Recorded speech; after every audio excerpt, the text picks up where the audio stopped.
Hi, Charlotte. Hello. Hello.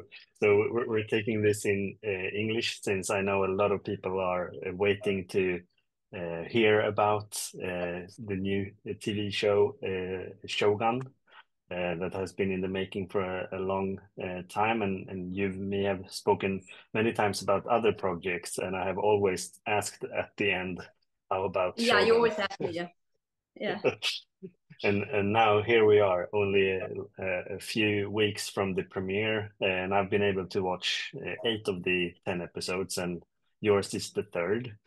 So could you tell me a little bit about how you got involved in this project? Because it's been going on for ages, and we're finally here. yeah. Well, we shot actually quite a while ago, and it's being released now, and I think it's a good release date because people seem to be very much expecting it and wanting it. I got involved because I knew the showrunner from another show I did with him. He called Counterpart, and Yeah, with J.K. great show with, Simmons, yeah, exactly. which is another great show, I think. And they contacted me when I was still in New Zealand on the first season of Lord of the Rings.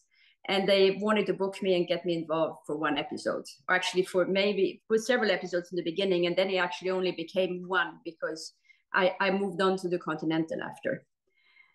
But so I thought that was just very exciting that they thought of me, and it felt like the right thing to do. I After Lord Rings, it was to do something historical, still something big and very visual, but not fantasy, something more close to history.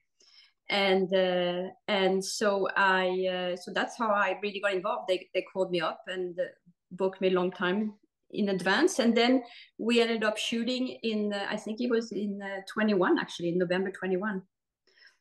Yeah, so it's been quite some time now.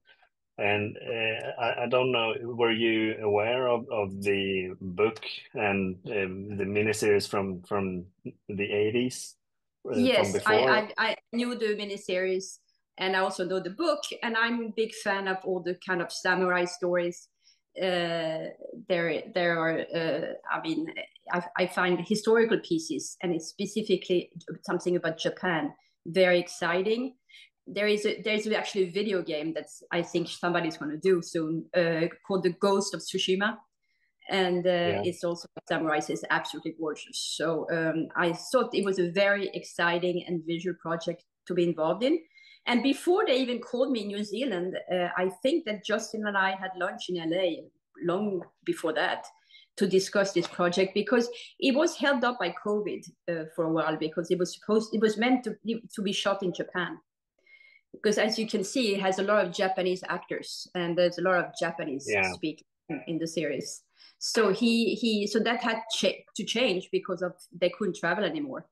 And so it was set in Vancouver, and they rebuilt all of Osaka in the harbor and everything in Vancouver. yeah.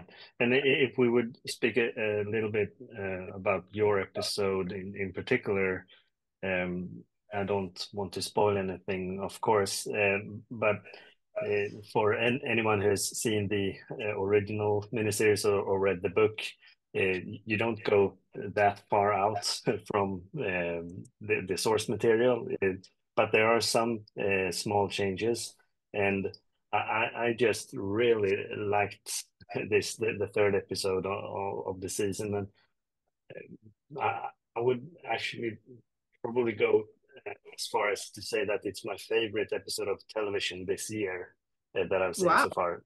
We're only in February, but Okay. I think it will hold up quite a bit because there's a lot to unpack in that episode, and it's hard to talk about without spoiling anything. But Yeah, because I can't it's explain the most difficult scene that I can't really talk about because it would be a spoiler yeah. is how to show something without showing it. You see what I mean? Exactly, and I don't know which director it was, but I know it's one of the big ones that said that if you show the audience that there is a bomb underneath the table, then everyone will be like uh, expecting what is going to happen, and it will Mm. heighten the tensions, and kind of your episode have a lot of that we, the audience, Yeah. and a few characters in the show are in on something, and the tension just keeps on building to see if the other people in the episode will learn what's actually going on. And I think that was really handled well in this episode. Yeah, I think you're talking about Hitchcock actually.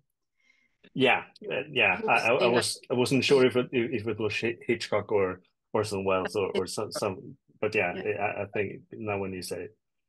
Yeah. No, I mean, I think the TV is very much tension all the time because you need to keep people's attention. In the movie, in the theater, you can actually have surprises because you actually pay your ticket. You're sitting in a dark room and you're not going to leave. You're going to be pretty patient and you like to Yeah, get surprised. And the ending is very important because you want to recommend the film to somebody. In TV, I find that the tension that keeps you going, it's so important. So you need to show the audience enough and not too much, but you need to keep their attention constant and keep up the tension because that's what makes you go into the next episode and the next episode also and not go over to another series. yeah. So If you've already practiced how to talk about this episode without spoiling it, how would you describe what we get to see in this the third episode? it's hard Is it because even possible? what it's pretty hard to tell the story. I mean, I'm afraid of spoiling it because I can't say really what happens and what the whole second part is. But it's I mean it's really continuing. It was so well written by Justin and Rachel as well, but it's really continuing the tension, the character relationships, and the games they're playing. And I love everything that Toranaga is saying because he's saying one thing to his son towards the end. He's saying you beware of your friends. I mean, it's not your enemies that are going to try to kill you, it's always your friends. And it's also very interesting that we shot almost everything in Japanese, and it's a lot about the Japanese culture and how they view life and death. And the more you're going to get into the series, as you've probably seen, the more you realize that Blackthorn will realize that the most, I mean, how important honor is for them, and to have an honorable death doesn't matter how you live or whether you continue living. The most important that you keep your honor. Yeah, And they have exactly. a totally different way of seeing it. And it's interesting how the two of them, how Toranaga is able to change Blackthorn as well, because he's pretty, I mean, he's just a pirate in the beginning. He's just nuts.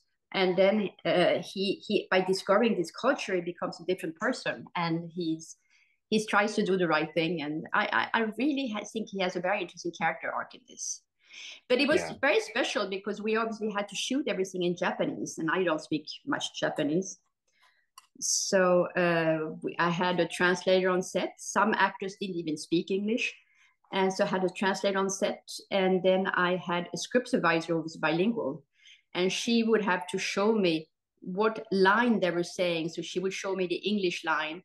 And when I was seeing the English line, that's when to know what they were saying in Japanese, so I actually could direct their performances. Yeah, that's interesting. It was very interesting to do. I mean, you get used to it after a few days. You actually feel like you understand what they're saying. It's very strange. Yeah. You get used to everything in a way.